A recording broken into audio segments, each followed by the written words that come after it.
두 달 전, 정확히는 작년 10월 31일 목요일입니다. 서울 용산역에서 출발하여 차로 교회로 돌아오는 길이었습니다. 내비게이션의 안내를 따라 강변북로를 탔는데 청담대교와 구리 방향으로 갈라지는 분기점을 직전에 두고 후배 목사에게 전화가 걸려왔습니다. 핸즈프리로 전화를 받으며 통화하다가 구리 방향으로 계속 직진해야 됨에도 불구하고 그만 청담대교 쪽으로 잘못 들었었습니다. 원숭이도 나무에서 떨어질 때가 있다더니 이제까지 여러 번 강변북로를 탔지만 그 지점에서 청담대교로 진입한 것은 난생 처음이었습니다. 그렇게 청담대교로 차가 진입하는 순간 처음 용산역에서 출발할 때 교회 도착 예정 시간이 내비게이션 상으로 오후 3시 6분이었는데 3시 30분으로 바뀌었습니다. 자그마치 24분이 더 길어졌습니다. 한숨이 절로 나왔습니다. 그러나 이미 벌어진 일이었기에 다른 방도가 없었습니다. 다시 내비게이션의 안내를 받아 수소 IC로 나갔고 가락동 시장 북문을 지나 롯데월드 쪽으로 해서 올림픽 대로를 탔습니다. 길을 한번 잘못 들어선 바람에 멀리 돌아가게 된 것입니다. 내비게이션의 안내를 제대로 따랐다면 아낄 수 있었던 24분이 그만 허비되고 말았습니다. 우리 삶의 내비게이션이 있습니다. 무엇입니까? 바로 하나님의 말씀이 기록된 성경입니다.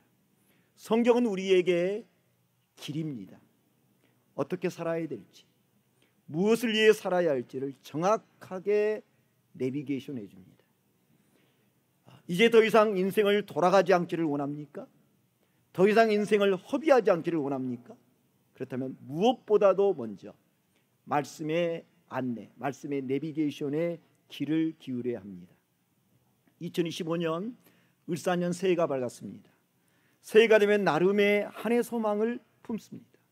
하지만 한치 앞을 내다볼 수 없는 국내 정치적 상황과 함께 지난 주일 무안공항에서 179명이나 되는 희생자가 발생한 항공기 착륙 사고는 말로 다 형용할 수 없는 너무나 큰 안타까움이었습니다.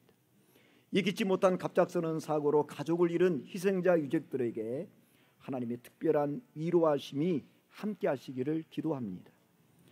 기대보다 우려, 설렘보다 염려가 앞서는 이때 어느 때보다도 길을 잃기 쉬운 시대입니다. 이럴수록 우리가 해야 될 일이 있습니다. 그것은 하나님의 말씀에 더욱 귀를 기울이고 좌로나 우로나 치우치지 않고 말씀의 정도를 걸어가는 것입니다. 예수께서 행하신 일이 이에도 많으니 만일 낱낱이 기록된다면 이 세상이라도 이 기록된 책을 두기에 부족할 줄 아노라. 요한복음 마지막 장 마지막 절 21장 25절의 말씀입니다. 이 땅에 계실 때 예수님께서 하신 말씀과 행적은 복음서에 기록된 것이 전부가 아닙니다. 그 많은 말씀 중에서 고르고 골라서 기록된 것이 바로 사복음서죠. 그런데 사복음서에 기록된 예수님의 말씀들 가운데서도 가장 중요한 말씀이 있습니다. 그것이 바로 마태복음 28장에 나오는 오늘 본문의 말씀입니다. 제자들에게 남기신 마지막 유언과도 같은 이 말씀, 지상명령으로 불리웁니다. 최우선적으로 따라야 될 절대적인 명령이기 때문입니다. 말씀이 육신이 되어 이 땅에 오신 예수님은 십자가의 죽음으로 달려갈 길을 다 마치셨습니다. 이후 3일 만에 부활하신 예수님께서 가룟 유다를 제외한 11 제자를 다시 만난 곳이 있습니다. 16절 말씀입니다. 11 제자가 갈릴리에 가서 예수께서 지시하신 산에 이르러. 부활하신 예수님께서 11 제자를 다시 만나신 곳은 갈릴리입니다. 나사렛에서 무슨 선한 것이 날 수 있겠냐는 말이 해자될 정도로 갈릴리는요 유대에서 변방입니다. 하지만 갈릴리는 예수님의 공생의 사역의 주무대였고 또한 대다수 제자들의 고향이자 주님과의 첫 만남의 진한 추억이 어려있는 장소입니다. 예수님께서 화려한 수도 예루살렘이 아니라 굳이 갈릴리로 제자들을 오게 하여 만난 것은 그들의 잃어버린 첫사랑을 회복시키시기 위함이었습니다. 여러분에게 있어서 나의 갈릴리는 어디입니까? 주님의 은혜와 첫사랑을 경험한 자리, 그래서 생각하기만 해도 가슴을 설레게 하는 그곳은 어디입니까? 시리에 빠진 제자들을 갈릴리로 오게 하신 주님께서 오늘 우리에게 너의 갈릴리로 나오라, 너의 갈릴리를 회복하라고 말씀하십니다. 일하는 것보다 더 우선이 주님과의 관계 회복입니다. 11명의 제자들은 갈릴리로 가서 예수님께서 지시하신 산에 이르렀습니다. 예수님께서 오라고 지시하신 산이 어느 산인지 정확히 알 수 없지만 산에 해당하는 헬라어 단어 오로스 앞에 토라는 정관사가 붙어 있는 것을 보면 이 산은 평소 예수님과 제자들이 자주 다녔던 친숙한 장소로 추정할 수 있습니다.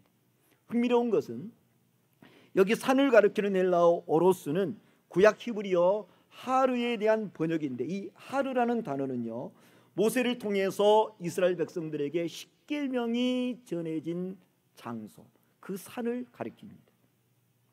이는 구약 시대의 산에서 모세를 통해 이스라엘 백성들에게 주어진 것이 십계명이었다면, 신약 시대에 산에서 부활하신 예수님을 통해 제자들에게 주어진 것이 지상 명령이라는 것을 보여줍니다. 예수님께서 자신의 유언과 같은 지상 명령을 평지나 바닷가가 아니라 산에서 주신 것은 이스라엘 백성들이 지금껏 산에서 받은 십계명을 자신들의 삶의 최고의 가치로 여기며 순종하듯이 제자들 역시 산에서 주신 주님의 지상 명령을 최고의 가치로 여기며 순종해야 된다는 것을 말해줍니다. 그런데요, 산에서 부활하신 예수를 만난 제자들 당시 어떤 모습이었습니까? 17절입니다. 예수를 배웠고 경배하나 아직도 의심하는 사람들이 있더라. 죽은 자 가운데서 다시 사신 예수님을 직접 눈으로 보고 감격하여 경배하는 제자들도 있었지만 어떤 제자가 있었다고요? 아직도 의심하는 사람들이 있었다는 것입니다. 여러분, 그만큼 부활 신앙을 갖기가 쉽지 않습니다. 그렇게 의심하는 제자들을 향해 주님께서 하신 말씀이 있습니다. 먼저 18절입니다. 예수께서 나와 말씀하여 이르시되 하늘과 땅의 모든 권세를 내게 주셨으니, 여기 서두에 예수께서 나와라고 되어 있는데요, 복음서에 예수님께서 병자들을 고치시기에 가까이 나아가신 적은 수없이 나오지만 말씀을 전하시기에 나왔다, 이 표현은 여기가 유일합니다. 그만큼 이후에 들려질 말씀의 내용이 중요하다는 것을 암시하는 것입니다. 제자들에게 가까이 나오신 예수님께서 말씀하셨습니다. 하늘과 땅의 모든 권세를 내게 주셨으니, 하늘과 땅의 모든 권세를 내게 주셨으니, 이 구절에서 강조되고 있는 것은요, 모든이라는 단어입니다. 예수님은 하늘의 모든 권세, 땅의 모든 권세를 아버지께로부터 위임받으셨습니다. 여기 권세는 헬라어로 엑수시아인데 절대적 능력과 힘을 가리킵니다. 현재 세상에서 가장 강대한 나라인 미국 대통령의 권세, 아무리 크다고 한들 그 권세는 그 땅에 살고 있는 미국 국민들에게만 제한적으로 미칠 뿐입니다. 하지만 예수님의 권세는 시간과 공간을 초월하고 과거와 현재와 미래를 초월하는 절대 권세입니다. 빌립보서 2장 10절과 11절은 예수님의 그 절대 권세의 위력을 이렇게 증거했습니다. 우리 함께 한번 읽어볼까요? 하늘에 있는 자들과 땅에 있는 자들과 땅 아래에 있는 자들로 모든 무릎을 예수의 이름에 꿇게 하시고 모든 입으로 예수 그리스도를 주라 시인하여 하나님 아버지께 영광을 돌리게 하셨느니라. 예수님의 권세, 하늘과 땅에 그리고 땅 아래에 있는 모든 자들로 무릎을 꿇게 하시는 권세입니다. 그 절대 권세를 가지신 예수님께서 제자들에게 주신 마지막 말씀이 있습니다.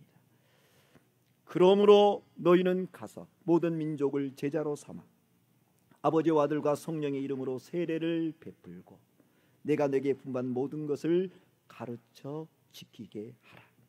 하늘과 땅의 모든 권세를 가진 부활의 주님께서 11 제자들에게 명령하신 것 첫 번째가 가서 제자 사무라입니다. 가서 교인 사무라가 아닙니다. 교인 사무라가 아니에요. 가서 제자 사무라입니다. 그리스도인이 된다는 것은 단지 교인이 되는 것이 아닙니다. 제자가 되는 것입니다. 제자는 스승을 전제로 합니다. 예수님은 우리가 배우고 따를 삶의 참 스승이십니다. 11 제자들이 가서 제자 삼을 대상은 누구입니까? 모든 유대인들을 제자로 삼으라고 말씀하지 않으셨습니다. 모든 민족을 제자로 삼으라고 말씀하십니다. 모든 민족, 영어 성경에 보면요, all nations라고 되어 있습니다. 제자 삼기 위해 가서 꼭 해야 될 일이 있습니다. 아버지와 아들과 성령의 이름으로 세례를 베푸는 것입니다. 예수님께서 세례를 베풀라고 말씀하신 것 이곳이 처음입니다. 세례, 죽음입니다. 어떤 죽음입니까? 단순한 죽음이 아닙니다. 그리스도와 함께하는 죽음입니다. 세례, 부활입니다. 단순한 부활이 아닙니다.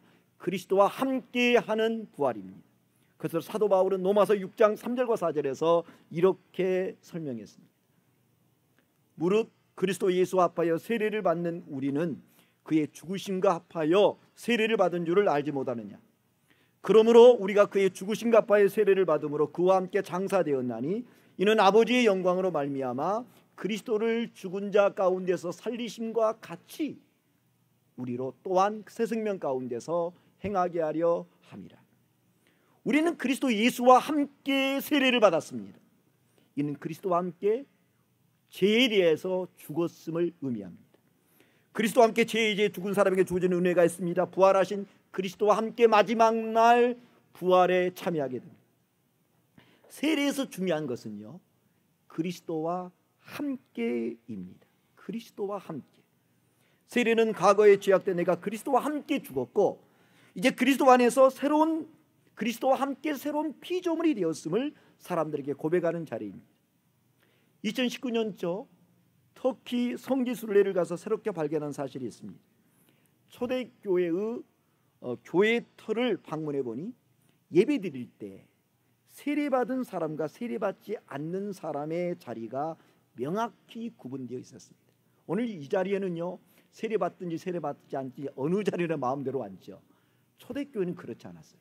세례받은 사람과 세례받지 않는 자리가 명확히 구별되어 있었습니다. 차별이 아닙니다. 구분이고 구별입니다. 오늘 설교 후 2025년 첫 번째 성찬식이 있습니다. 성찬 아무나 받을 수 없습니다. 아무나 받아서도 안 됩니다. 세례받은 분, 입교하신 분만이 성찬을 받을 수 있습니다. 아무리 오랫동안 교회에 출석했다고 해도, 교회에 아무리 많은 헌금을 했다고 할지라도 세례받지 않는 사람은 교회에서 직분을 받을 수 없습니다.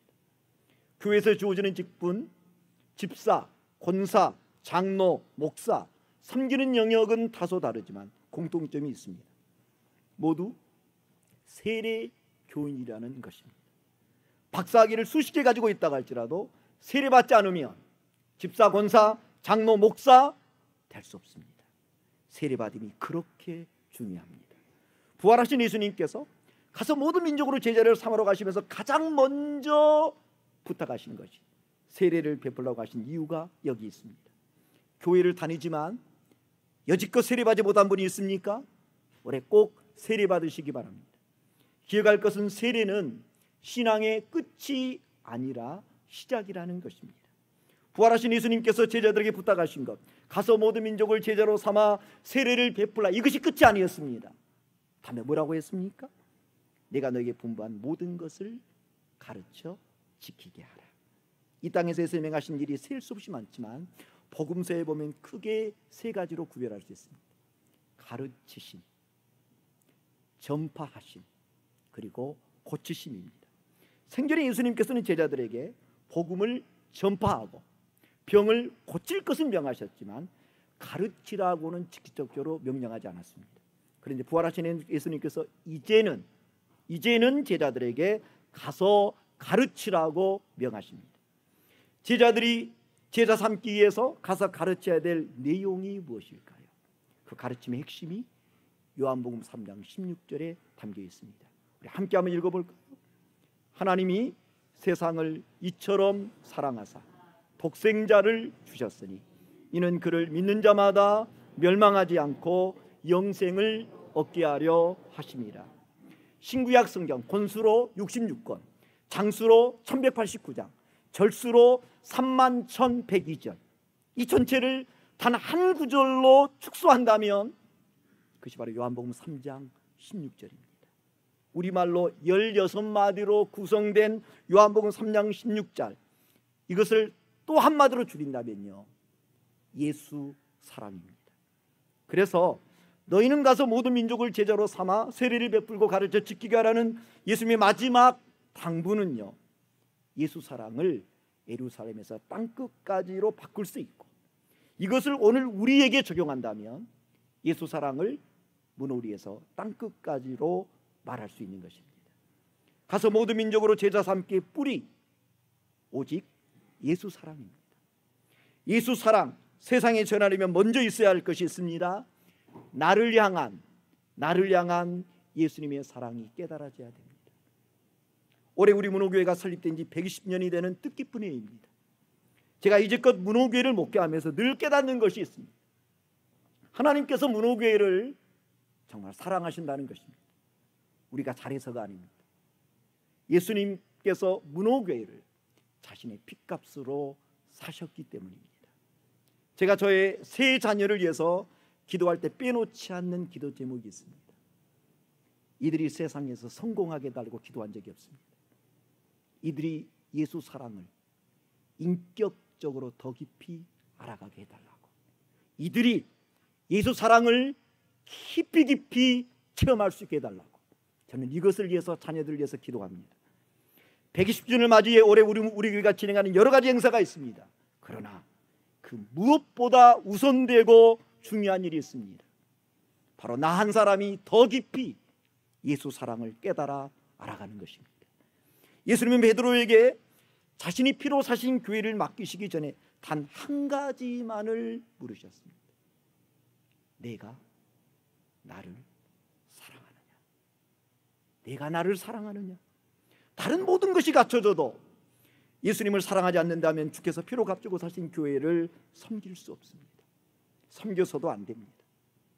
예수님을 사랑합니까? 그렇다면 땅끝까지 예수 사랑 전하십시오. 다른 곳이 땅끝이 아닙니다. 지금 내가 서 있는 바로 그 자리가 사실은 땅끝입니다. 스승이신 예수님께서 제자들에게 이제 자신을 대신에 가르칠 권위를 위임해 주시는, 위임하셨던 그 자리, 참으로 영광스러운 자리입니다. 그런데 부활하신 예수님을 대신해 가서 제자 삼고 세례를 베풀고 가르칠 수 있는 그 놀라운 권세가 위임되었을 당시 제자들의 현실은 어떠했습니까? 당시 제자들 제코가 석자였습니다. 은 30에 스승 예수님을 판 가룟 유다는 양심의 가책을 받아 자살했고, 수제자인 베드로는 부끄럽게도 여종 앞에서 3번씩이나 예수님을 철저하게 부인했습니다. 다른 제자들의 상황도 매한가지입니다. 가서 제자 삼는 것은 고사하고 자기 믿음 하나 지키기도 녹록지 않는 상황입니다. 시대적으로 유대는 로마의 식민 지하에 있었습니다. 시급한 것은 가서 제자 삼는 것이 아니라 로마로부터 하루라도 빨리 나라가 독립하는 것이었습니다. 제자들의 개인적인 사정, 당시 시대적 상황을 살펴볼 때 제자들에게 주신 주님의 지상 명령 너무나 허황되어 보였습니다. 그런데도 주님은 제자들에게 가서 모든 민족으로 제자를 삼으라고 말씀하십니다. 제자들의 입장에서 너무나 부담스러운 말씀이었을 것입니다. 그런데요, 잊지 않아야 될 것이 있습니다. 우리 주님은 부담만 주시지 않고 반드시 그에 걸맞은 약속을 주신다는 것입니다. 그것이 오늘 20절 후반절입니다. 우리 함께 한번 읽어볼까요? 볼지어다 내가 세상 끝날까지 너희와 항상 함께 있으리라 하시니라. 볼지어다, 헬라어는 이두라고 되어 있습니다. 볼지어다, 이런 말씀과 함께 주어지는 이 약속을 놓치지 말라는 것입니다. 내가 세상 끝날까지 너희와 항상 함께 있으리라. 언제까지 함께 있으시겠다고요? 언제까지 함께 하시겠다고요? 세상 끝날까지. 이보다 더 좋은 약속이 있을까요? 이 약속, 이 땅만이 아닌 죽음 이후에까지 효력이 미치는 약속입니다. 이 말씀 먼 훗날에 대한 약속이 아닙니다. 지금 현재에 대한 약속입니다. 너희와 함께 있으리라. 우리말 어감으로는 미래형처럼 느껴지죠. 그러나 영어 성경에 보면 미래형이 아니라 현재형입니다.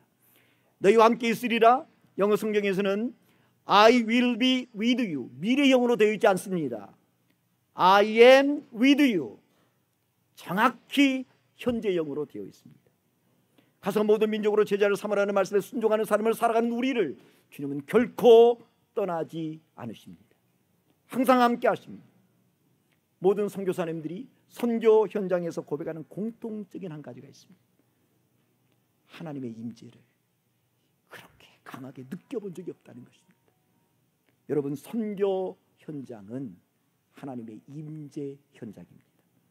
하늘과 땅의 모든 권세를 가지신 주님은 가서 제자 삼는 교회, 가서 제자 삼는 성도와 함께 하십니다. 그래서요, 선교에는 결코 실패가 없는 것입니다.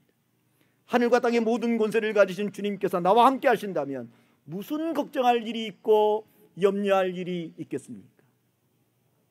2011년 8월 26일 65세로 하나님의 부르심을 받은 온누리교회 하영조 목사님, 그분에 대한 다양한 평가가 있지만 모두가 공통적으로 인정하는 것이 있습니다.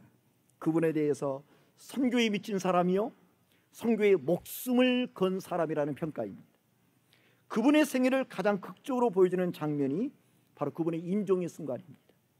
하영조 목사님이 마지막 순간에 임종을 앞에 두고 그분의 귀에 대고, 하영조 목사님의 귀에 대고 읽어드린 말씀이 있습니다. 바로 오늘 본문 28장 18절에서 20절입니다. 예수께서 나와 말씀하여 이르시되 하늘과 땅의 모든 권세를 내게 주셨으니 그러므로 너희는 가서 모든 민족을 제자로 삼고 아버지와 아들과 성령의 이름으로 세례를 베풀고 내가 너에게 분부한 모든 것을 가르쳐 지키게 하라. 볼지어다 내가 세상 끝날까지 너희와 항상 함께 있으리라 하시니라. 이 마지막 말씀을 들으면서 하영조 목사님이 임종했습니다. 이 이야기를 듣는데 가슴이 뭉클했습니다.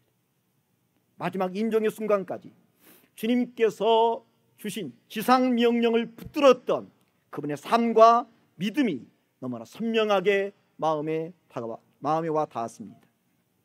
그렇게 지상 명령에 순종하신 하영조 목사님, 이제 내가 세상 끝날까지 너희와 항상 있으리라 약속하신 주님과 함께 천국에서 영원한 평안을 누리고 계심을 믿습니다. 사랑하는 여러분, 너희는 가서 모든 족속으로 제자를 삼으라. 예수님의 이 지상 명령은 아직 다 이루어지지 않았습니다. 그러므로 이 명령은 11 제자들에게만 주신 것이 아니라 이어서 오늘 여기 있는 우리에게도 주신 것입니다. 만일 우리 세대에 모든 족속으로 제자 삼기가 안수되지 못한다면 우리를 이어 다음 세대가 이것을 감당하게 될 것입니다. 저는 꿈꿉니다. 2025년 한 해 우리를 통해, 우리 문호교회를 통해 예수 사랑 문호리에서 땅끝까지 전해지기를 기도하겠습니다. 살아계시는 하나님, 그러므로 너희는 가서 모든 민족을 제자로 삼아 아버지와 아들과 성령의 이름으로 세례를 베풀고 내가 너에게 분부한 모든 것을 가르쳐 지키게 하라. 예수님께서 들려주신 이 마지막 말씀이 제자들에게만이 아니라 오늘 우리에게도 주신 말씀임을 믿습니다. 올해 교회 설립 120주년을 맞는 우리 문호교회가 이 말씀에 순종하여 예수 사랑 문호리에서 땅끝까지 전하는 생명의 공동체로 주님 앞에 발견되게 하여 주옵소서. 복음을 위해 사는 자와 세상 끝날까지 함께 하시는 예수님의 이름으로 기도하옵나이다. 아멘.